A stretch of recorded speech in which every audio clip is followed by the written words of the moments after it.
Shivering Timbers is the legendary CCI wooden coaster located at Michigan's Adventure in Muskegon, Michigan. And I got the chance to head to Michigan's Adventure just a few days ago. While at the park, I got 2 rides on Shivering Timbers, with both being towards the front of the train.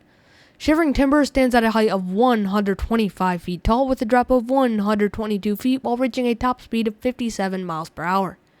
Without further ado, this is my review of Michigan's tallest, fastest, and longest roller coaster. The trains. Shivering Timbers features the 2-bench PTC wooden coaster trains, the same trains that you can find on most of the wooden coasters of its era. These feature a basic lap bar that doesn't come down very far but can be uncomfortable for larger riders.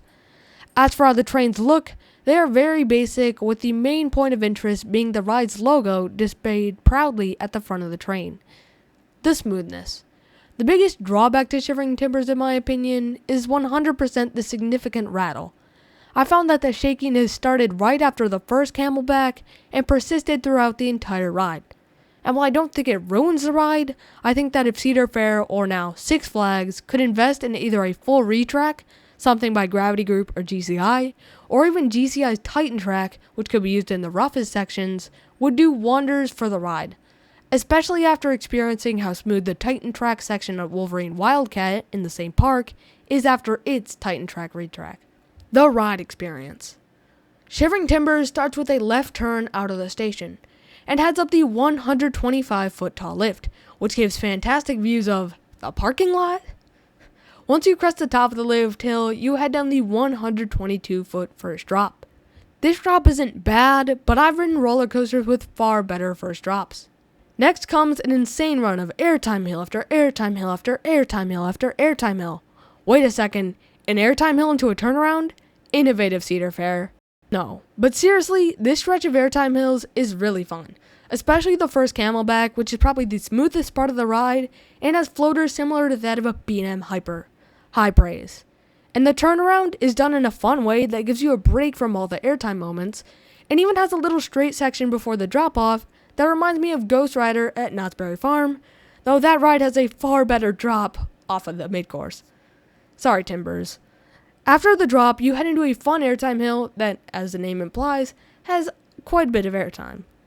And then you head into a double-up, which has 2 fun pops of airtime. After this is a pretty unassuming speed hill, but actually used to be an element called a trick track, which got removed from the ride in 2017 due to how jarring and uncomfortable it was to riders. But because of the retrack that was done in 2017, this is probably one of the best and smoothest parts of the ride. After this comes a stretch of 5 airtime hills, which because of their profiling offer amazing airtime similar to the finale on Magnum XL 200 at Cedar Point. However, the finale on that ride is almost too much. It's honestly crazy. The final element on Shivering Timbers is a massive 630-degree helix that keeps you pinned to the right side of your seat for over 10 seconds.